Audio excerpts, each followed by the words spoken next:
Well, thank you so much for all coming here. I'm absolutely honoured to be doing this. It's really pleasurable. I'll break the rule of public speaking and start with some apologies. First apology is my hat may fall off during this talk, but don't worry, I'm going to try and keep my head very straight. And the second thing is, thank you for the big build-up, but I'm afraid I have no musical instruments today. Anyway, I'm honoured to be working at the Open University in Mauritius today. I'm also honoured because I was myself a graduate of the Open University in the UK and a tutor for the Open University in the UK for 18 years. I can't speak too highly of the Open University. It fundamentally changed my life. I left a well-paid job in pharmaceuticals and with no idea what I was going to do, but I had the MBA of the Open University at my disposal, and actually that was the real confidence boost that led me to start a business, and it has lasted for 22 years. As was mentioned, I've written 7 or 11 books and contributed to 11 books on business and go around the world doing this kind of thing, and won a prize from Sir Richard Branson. Not bad for the Open University, eh? What do you think? So you're just at the beginning of this journey, and I'm sort of some way on from this.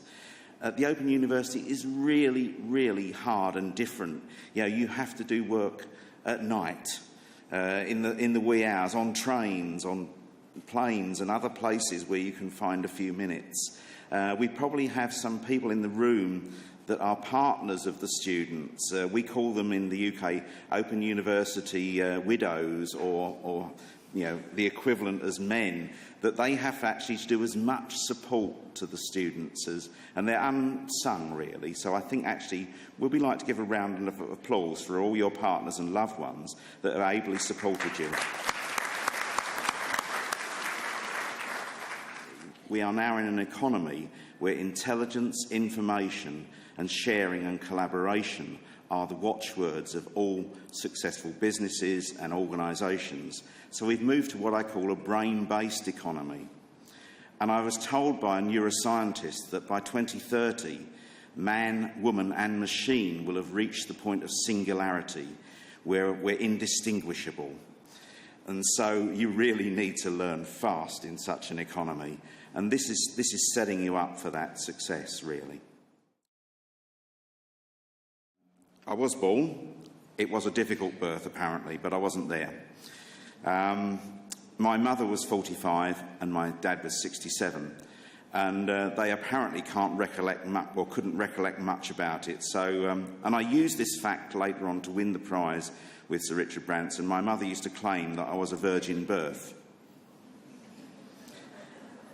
She was prone to elaboration from time to time.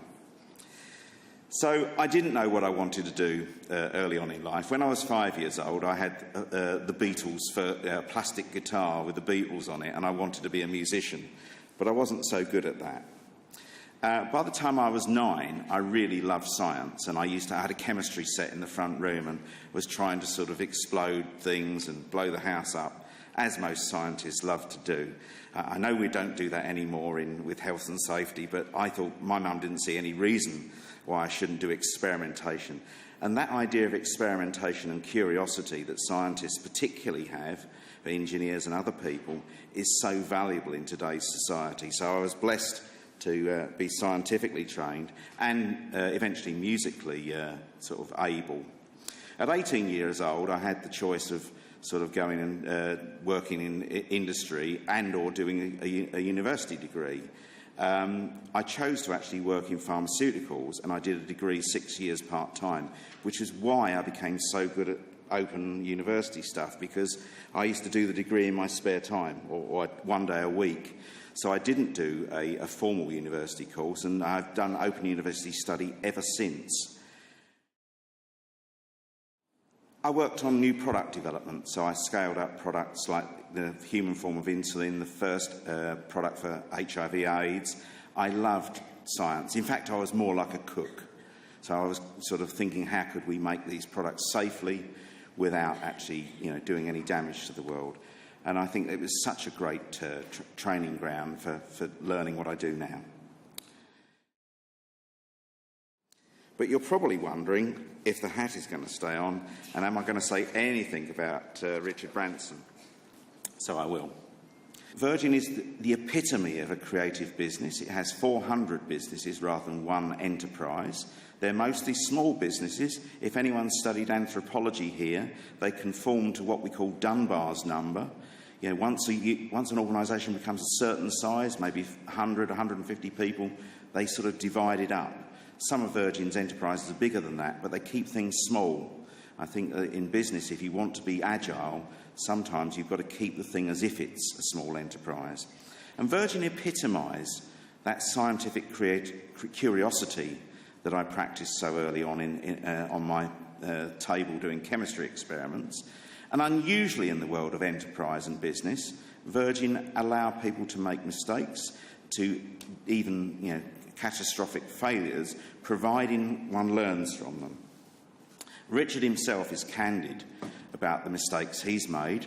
The most easy one to describe was when Virgin thought they could conquer the world in Coca-Cola.